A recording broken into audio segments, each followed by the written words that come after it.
السلام علیکم، میرا نام ہے حافظ محمد اسد اور میں آپ سب کو خوش آمدید کہتا ہوں اپنے YouTube channel online tutor میں۔ آپ سب سے اور نئے آنے والے دوستوں سے گزارش ہے کہ چینل کو لائک، سبسکرائب اور دوستوں کے ساتھ شیئر ضرور کریں۔ آج کی میری ویڈیو کا موضوع ہے وضو۔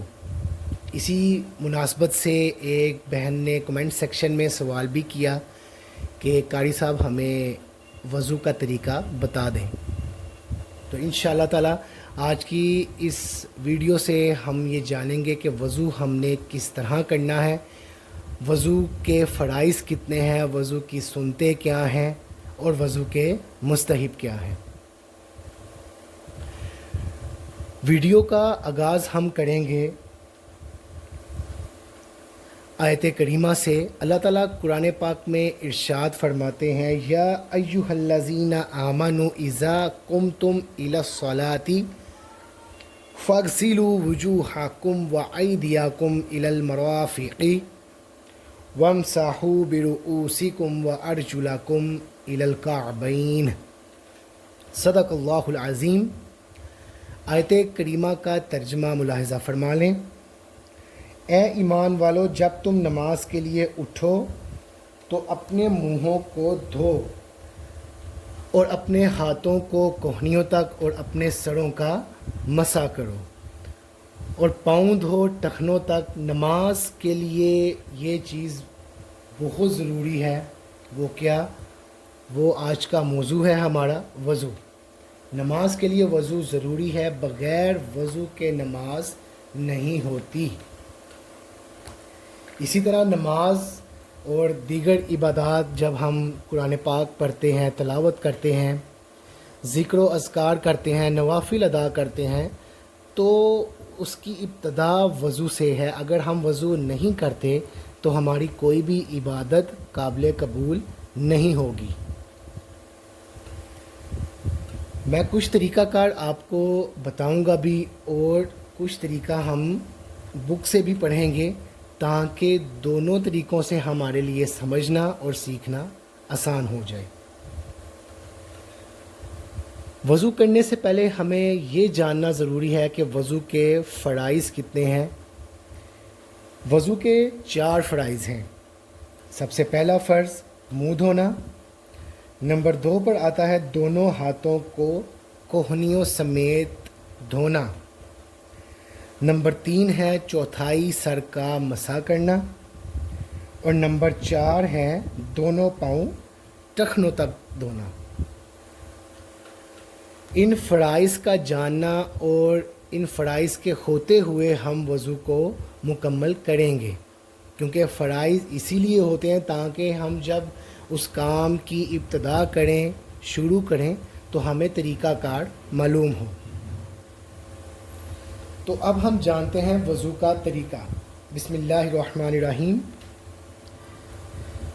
پہلے پاکی حاصل کرنے اور ثواب پانے کی نیت کریں اور بسم اللہ پڑھ کر 3 بار دونوں ہاتھوں کو پونچھوں تک دھوئیں، پھر 3 بار کلی کرے اور مسواک کرے، پھر 3 بار ناک میں پانی چڑھائے اور بائیں ہاتھ سے ناک صاف کرے، پھر 3 بار منہ دھوئے کہ پیشانی کے بالوں سے لے کر ٹھوڑی کے نیچے تک اور دونوں کانوں کی لو تک کوئی جگہ خشک نہ رہے۔ اگر داڑھی ہو تو حلال کرے۔ پھر 3 بار دونوں ہاتھ کوہنیوں تک، پہلے دایاں پھر بایاں ہاتھ دھوئے، پھر نئے پانی سے دونوں ہاتھ تر کر کے پورے سر کا ایک بار مسح کرے، اس طرح کہ پیشانی کے بالوں سے دونوں ہاتھوں کی 3 انگلیاں پھیرتا ہوا گدی تک لے جائے اور پھر گدی سے ہتھیلیاں پھیرتا ہوا واپس لائے، پھر شہادت کی انگلی سے کان کے اندرونی حصہ اور انگوٹھے کے پیٹ سے کان کی بیرونی سطح اور انگلیوں کی پشت سے گردن کا مسح کرے۔ پھر 3 بار دونوں پاؤں، پہلے دایاں ٹخنوں تک بائیں ہاتھ سے اور انگلیوں کا حلال کرے۔ اب وضو کا طریقہ ہم نے جانا، اس میں ایک سے دو چیزیں جو بہت زیادہ ضروری ہیں جن کا خیال رکھنا بھی ضروری ہے، وہ یہ کہ جب ہم وضو کرتے ہیں تو بعض اوقات ایسا ہوتا ہے کہ بہت جلد بازی میں ہم وضو کر لیتے ہیں کہ کہیں جماعت جو ہے وہ نہ نکل جائے، یا اگر ہم نماز گھر میں ادا کر رہے ہیں تو یہاں بھی ہماری کوشش ہوتی ہے کہ ٹائم اگر نکل جائے گا تو نماز جو ہے وہ قضا نہ ہو جائے۔ تو اس صورت میں ہم کیا کرتے ہیں کہ ہم بہت تیزی کے ساتھ سپیڈ سے وضو کرتے ہیں کہ اس میں پھر خیال نہیں رہتا ہے، ایک تمیز جو ہے وہ نہیں رہتی کہ وضو کو شروع کیسے کیا، مکمل کیسے کرنا ہے۔ یہاں پہ ایک چیز جو لکھی ہے کہ آپ پہلے دایاں حصہ پھر بایاں حصہ، اگر آپ ہاتھ کوہنی تک دھو رہے ہیں تو اس چیز کا خیال رکھنا بہت ضروری ہے کہ آپ دایاں ہاتھ بازو تک دھوئیں۔ اسی طرح جب پاؤں کی طرف آپ آتے ہیں، پاؤں ٹخنوں تک دھوئیں گے تو ادھر بھی آپ نے اس چیز کا خیال ضرور رکھنا ہے کہ دایاں پاؤں ٹخنوں تک، پہلے دایاں پھر بایاں، لیکن یہاں پہ ہاتھ آپ نے استعمال کرنا ہے بایاں۔ جب آپ نے پاؤں دھونے ہیں تو ہاتھ آپ کا بایاں استعمال ہوگا، لیکن دھوئیں گے آپ دایاں حصہ پہلے، اس کے بعد بایاں حصہ۔ یہاں پہ ہم یہ بھی جان لیتے ہیں کہ وضو کی سنتیں، پہلے نیت کرنا، بسم اللہ پڑھ کر شروع کرنا، دونوں ہاتھ پونچھوں تک دھونا، کلی کرنا، مسواک کرنا، ناک میں پانی چڑھانا، داڑھی کا خلال کرنا، پورے سر کا مسح کرنا، کانوں کا مسح کرنا، پے در پہ وضو کرنا کہ پہلا عضو سوکھنے نہ پائے، ترتیب قائم رکھنا، ہر دھونے والے عضو کو 3 بار دھونا۔ یہاں پہ ایک چیز کا خیال جو بہت زیادہ ضروری ہے وہ یہ کہ جب ہم ناک میں پانی چڑھاتے ہیں وضو کرتے وقت تو بہت زیادہ زور لگا لیتے ہیں، جس کی وجہ سے کیا ہوتا ہے کہ پانی ناک میں بہت زیادہ اوپر کی طرف آتا ہے، جس سے ناک میں بھی جو ہے وہ بہت زیادہ درد ہوتا ہے اور سر میں بھی بہت زیادہ درد ہوتا ہے۔ تو اس چیز کا بس آپ نے خیال کرنا ہے کہ ناک تک پانی آپ نے چڑھانا ہے، لیکن بہت زیادہ نہیں، بہت زیادہ تیزی کے ساتھ نہیں کہ وہ پانی جو ہے وہ آپ کے سر تک جو ہے وہ ایک درد کا باعث نہ بن جائے۔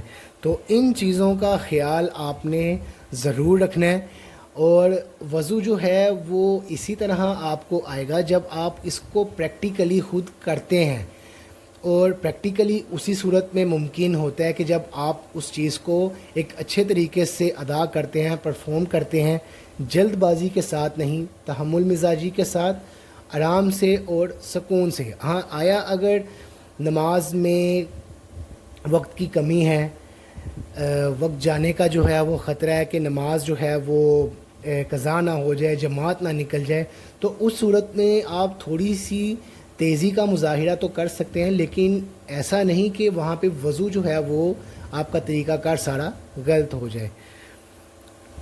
میں امید کرتا ہوں کہ آج کی یہ ویڈیو آپ سب کے لیے بہت زیادہ فائدہ مند ثابت ہوگی۔ اس ویڈیو سے متعلق کوئی بھی سوال آپ جاننا چاہیں تو آپ کمنٹ سیکشن میں مجھ سے پوچھ سکتے ہیں، میں انشاءاللہ تعالیٰ آپ کے سوالات کے جوابات وہاں ضرور دوں گا۔ اللہ تعالیٰ کی بارگاہ میں دعا ہے کہ جو طریقہ کار آج ہم نے سیکھا اللہ تعالیٰ اس پر عمل پیرا ہونے کی توفیق عطا فرمائے۔ السلام علیکم ورحمۃ اللہ وبرکاتہ۔